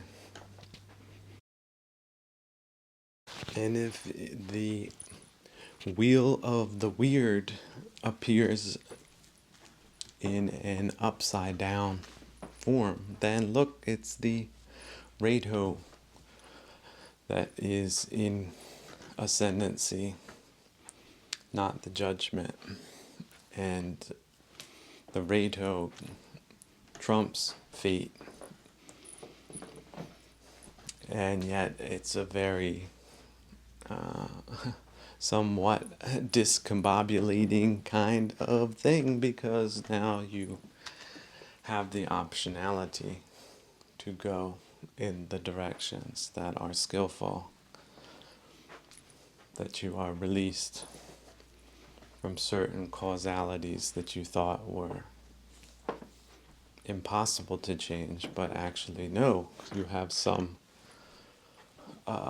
free room for transformation. But of course you have the potentiality of unskillful transformation is there as well, so don't lose the opportunity to become more skillful. And if by the generosity of Artemis, the Queen of Cups, or Hecata, her sister, or death, the contemplation of death itself is required to loosen that wheel so that Rado is ascendant, that give thanks to all three. Because that's what puts the little fish in the Page of Cups goblet and gives him his little dainty stance. Puts the lilies on his cloak.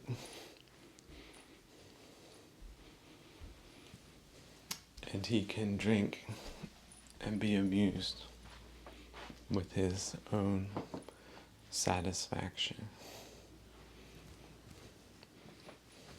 Wearing the blazoned, embroidered garments of a son of God. Ah, what sweet nectar is found in the cup of a liberated, having swum into the depths and returned, accepting the generosity of the dole and roll of the waters of infinity. So have you not yet been struck by lightning?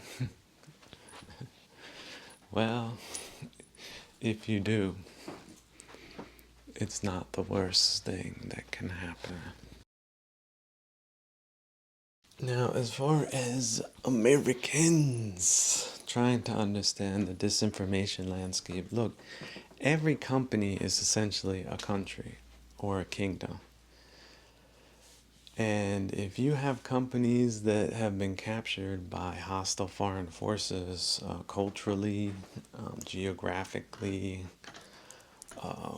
ethnically, you name it, those companies are just like, again, countries. So they got taken over, they got taken out. They can become a conduit for enemy activity or irresponsible behavior and policies and treatments of people and the people in the wider community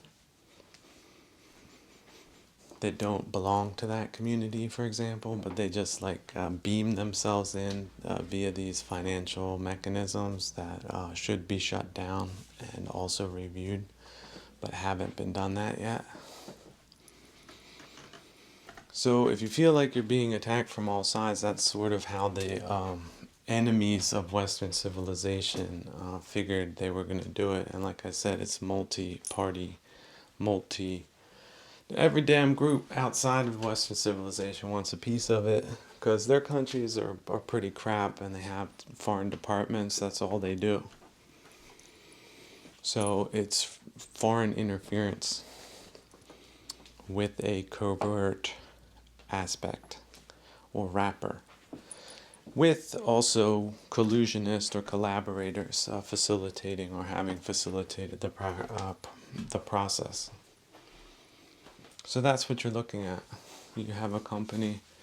Now, how about this? Even if the people are from your own damn country, but they went to a university or a country club that decided to adopt antisocial values or classist, luxury class beliefs, yeah, they signed up for a bad policy. They're essentially a bad group, and they're doing bad things. So they don't think they're part of the true American kind of process or experiment or values. They've decided to be something other than that, but not really claim to be something other. They want you to change how you think instead. So I call this the rug salesman technique, the snow blowing technique. And the problem is, the bigger the companies, the more they can sort of throw screwballs in strange places. So there needs to be a full review of that. Until we get to that point and bring a closure to this despicable chapter in American history, we're still in a hybrid war. And that's one of the main reasons why. So these news agencies, yes, they're companies. If they're putting out disinformation, they're essentially captured entities within our civilizational space. Now, if somebody comes and says, oh, this is radical, this is paranoid, look, their despotic countries do not allow what we have allowed to happen here. They look very closely at anybody putting out anything on any type of airwaves, because they're big into alternative reality propaganda and history, especially regarding how awesome their ruling caste is, which they aren't in real terms. So you want to make sure no info gets out that makes them look as bad as they are in reality, but not in alternative reality. Okay, so we see also this alternative reality being put around certain political groups and politicians. Yeah, that is also an indicator that you're dealing with some type of hostile, predatory, or parasitical party that doesn't belong in the political process, but apparently has some money from somewhere. Maybe it's the drug trade, just been washed a couple of times, and now it's being invested in messing up our politics and interfering with our culture. Couldn't happen. I don't know. Did you just fall off that turnip truck this morning? I'm glad you now know that that is possible, and people have let it happen and haven't done anything about it. So what makes that? How good do you think your overlords are at this point? And like I said, they like to come in, they like to call religious people crazy. They're secularists, they have science on their side. No, they don't. They're fudging the numbers all the time. Or maybe they have that pretense up to the point where they fudge the numbers and start the disinformation process. But again, real science doesn't back them up. That spike in deaths by despair, that's a smoking gun on these people and the people that were supposed to protect the American public. It's criminal negligence is the charge that they could get. Oh, you were in office and this happened, you're guilty. That's it. Don't have to go into any other kind of motives or find the money that they took, like Mayor Adams and his whole elaborate schemes, or Menendez, or I mean, how many have they busted in recent history? I'm glad they're doing that, but it's not enough.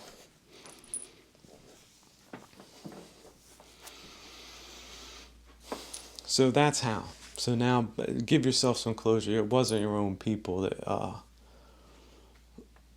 betrayed you. It was foreign interest and collaborators and disinformationists and people who are pay for play people, condom class people. That's who. That's how. And it can be stopped. It just needs to be stopped. And people need to stop playing pretend. Like these playing pretenders peoples, like I said, poids, they're all over the place at this time. They think they're really cute. They think they're always front running again on issues that are really aggravating and openly exterminations. They're front running on those to be the face of the pushback, but they don't push back nothing. They're just co-opting and misdirecting and sort of jerking off the public. So do see them as that. Don't see them as being helpful or being a voice, and don't see the people who keep referring back to these charlatans as helpful either, because that's sort of how they do it in a fake opposition kind of strategy.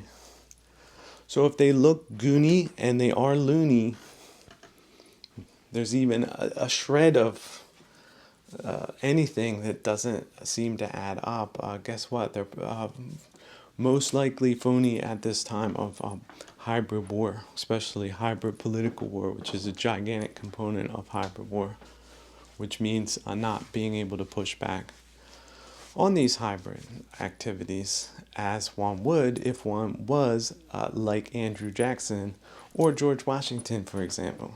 Just imagine, beam them back into our time. What would they do? What would they say? What would they tolerate? What wouldn't they? That's sort of our tradition. That's our culture. That's what this country was founded on. And not these damn charlatans and their overtuned psychological, economic, sociological kinds of terroristic fabrications, alternative histories and memory wars and what have you. So do we need to go back to basics? Yes, that's where my vote is. That's why I'm for the Mobilize Party. Hashtag mobilize, get mobilized. Because they're already here. They're already fighting. They have been fighting for decades. 1919 is when they kicked it off. And it's just been terrible. Absolutely terrible since then. So don't cut them a break. Don't cut them slack. Don't buy into anything they have to say. If they aren't like what our tradition was or was meant to be, they don't belong in politics, they don't belong in the economy, and that's just the way it is. And we've got to make it happen because nobody else is going to do it for us. They would just prefer that we do nothing and we roll over. That's sort of what they're really hoping for. So let's not give them a win by not showing up and not addressing the real issues. Just going around a circle with these fakers. Because these fakers are really keen on just being perpetual piss-making machines. So if we keep taking it, we're going to keep getting it. And I've done since reached my limit. And if you have too, then the Mobilized Party is what it's about. But you can be a Mobilized Party member even if you're in the two corrupt parties at this time. But ideally, we'll be getting past or reinventing both parties so that they're legitimate and not what they have become in this terrible, horrible time of 2024. But someone wrote and was like, oh, well, does this mean a return to isolationism? No, not at all. It means an elimination of foreign influence on the American body politic. 100% a complete sterilization of any foreign influence in American politics going forward, but helping our friends that are left outside in the world as much as we can. Because we do have friends, because they love the true American model. And why? Because it's really great. But not the fake version. Not the version that says they're going to do something and then screws people over and sends people that they weren't expecting to tell them that their culture is insidious or something like that because they have family values. So that's not the type of kind of relationship we're going to be having with our friends and allies going forward. So if they can't accept that, if they think we're wrong for getting rid of foreign influence and having a foreign policy that makes strategic sense and also helps our true friends, then that's their problem. Maybe they're mixed up if they think that we would be wrong for doing that. Maybe they should do the same thing if they want to get out of their own hybrid war.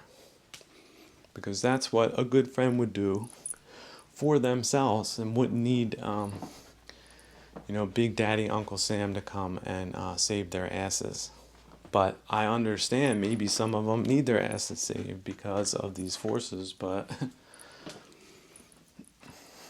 at this point, we got a lot to do internally, don't we? So I hope they would support our efforts and not misunderstand that in any way, because they need to start doing the same things to be a friend worthy of note or mutual respect.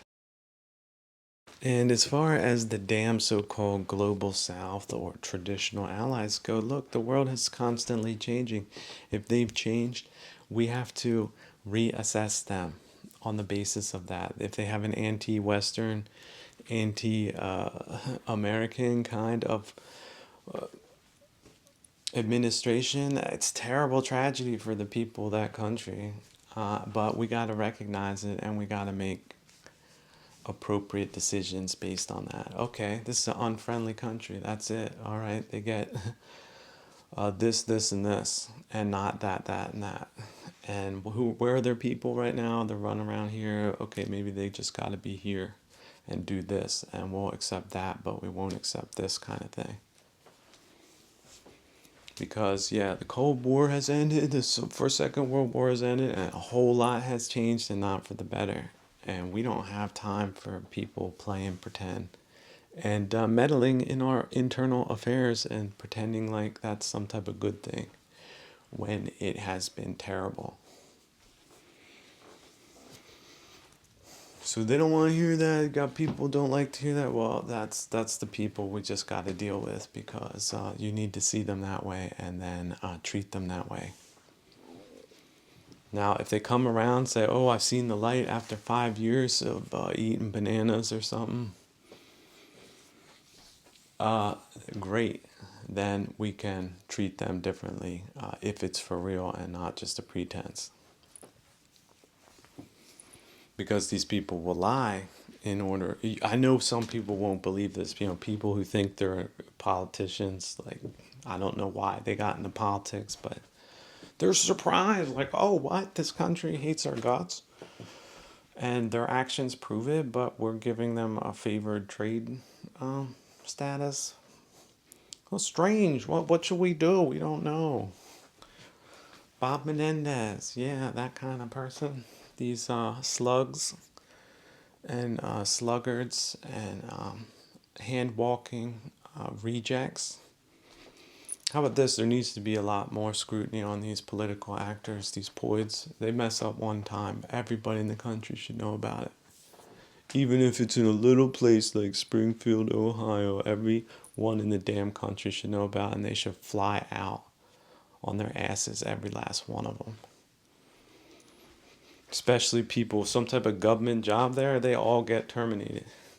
That outrageous happens. And possibly charged. with endangering national security. That's the whole. Or how about just cultural war crime? Something like that. Anti-Western activity. AWA. Foreign influence and anti-Western activities, and that's a wrap. And if they were in the government at that time, they're guilty by default, something like that. That's what you do during a hybrid war. Would you do it during peacetime? No. Would they want you to think it's still peacetime? Yes. Is it peacetime? No. What do? Yeah, we do something like that or something like this. Every day we can come up with new measures to protect the American people and make sure that they have every opportunity to prosper and thrive and not be have piss splashed in their faces by a bunch of cretins, a bunch of psychological bullies, and their step and fetch it, lick spittle kinds of hateful robots. So yeah, terrible times. We can have them. We've had them. Civil War. I don't like to use that term, but how about the War of 1812? That was a terrible time. There's been a lot of terrible times. French Indian War, terrible time. So this is just the world. This is the worldly dimension. There's good times, there's bad times, there's good people, there's bad people, and then there's effective policies, and then there's the kinds we have today, the counterproductive kind that reward enemies and jam up friends kind of policy that leads to nowhere. Seville.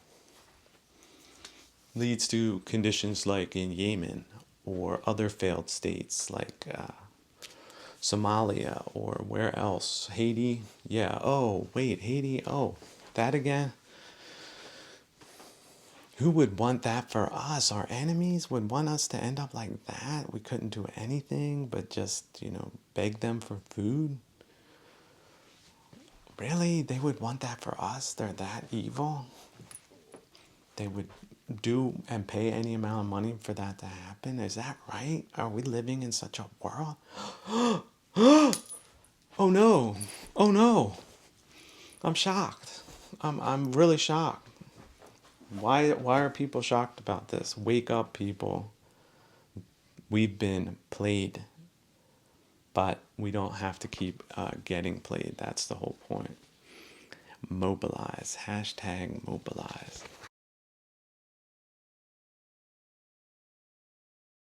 And as far as these sociological minders and moralizers go, these pissmakers go, it's like, oh no, you can't say that. Can't say that. It's terrible. They're the equivalent. Imagine you're like an Olympic level kind of snowboarder, right? You can do things people can't do with a snowboard. These people are like, no, you should stay away from the mountains, and somebody take away that guy's snowboard. It makes us look bad. That's the equivalent of these people right now active in our socio-political cultural space. They have a narrative and they're sticking to it. If you're off narrative, you're off Broadway, you got nothing. You're blacklisted like the commies said they were when they weren't. Don't make people who have co-opted your financial and legal system look bad, by golly. That's not how you get ahead, Junior. Well, look, F these people. Who can I thank for that right and privilege? I can thank George Washington for that and a bunch of other sensible people. And I am very proud to continue that tradition and telling anyone who will listen that you could close all these loopholes tomorrow. And this bad stench of a culture and the people who have made it possible and have perpetrated it against the free and amazing people of the United States of America and their very good friends and allies around the world. Yeah. they can just get lost, right? Nobody needs people like that. Nobody needs minders or chicken coopists. Or wait a second, there aren't enough of the type of people we feel comfortable with in the room, so it's not legitimate kind of people. What? Is this a psychologist? What type of person is this? I don't feel comfortable. Yeah, F these people and the little eggheads that came up with that scam. And the jamming too, the culture jamming. F anybody that does that. You know what? That's a very bad karma. It's a cultural war crime. Hasn't been declared one yet, but maybe in the maybe next month, it'll get passed. And then what? Uh-oh.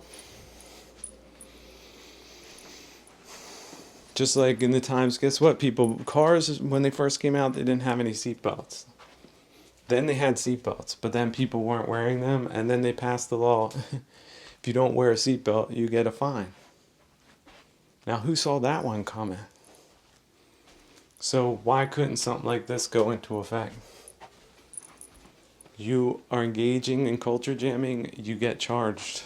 I didn't see that one coming. Yeah, they're going to have a lot of shocked faces when it does come, but it needs to happen because that's what they're doing, and the effects are terrible, which makes it a crime. That's how people determine crime in political spaces that aren't jammed with political criminals. How are they political criminal? Well, how you can be a political criminal if you're criminally negligent, which means you don't stop crime the way I just described it.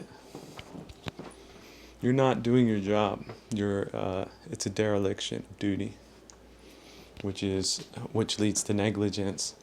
Negligence leads to crime, and the criminal behavior is attributable to the people that didn't stop it. That's how it works. Oh my goodness, it's logical. I think everybody can understand that. But I'm a terrible person, according to them, for suggesting that they do their damn jobs. But who are these people that haven't done their jobs consistently and have some type of weird psychology that keeps them from doing that? Or perhaps even doing the opposite of that, enacting cultural warfare via lawfare and legal proceedings to jam people up. How about that? That becomes a crime too. So who were the legal criminals that made themselves illegal with that type of criminal activity, which has now been classified as criminal activity? Surprise! Oh, I didn't see that coming. I was waiting to be invited to, Cornell University and get paid, $250,000 to speak, and people were going to clap for me. Like in North Korea, I was thinking that was going to be my career trajectory. It's what my minders and chicken coopists led me to believe. Hey, how about you sue them for misleading you? That's what you can do after you get the charge. You can sue the torpedo factory people that put you up to it. That wouldn't be illegal. But yeah, people who have been engaging in illicit activity, because that's what you call activity that is technically bad but isn't technically illegal. Yeah. You're going to get that rap one day. And even if you don't get the rap, you get the comma. So either way, you're going down. But as far as Americans in the West go, look, it's a great civilization. It's just going to keep getting better. This is just a dip in the road. And it's a big dip, no question. But they haven't licked us yet. And they picked really the wrong type of people to mess with. They just don't know it yet.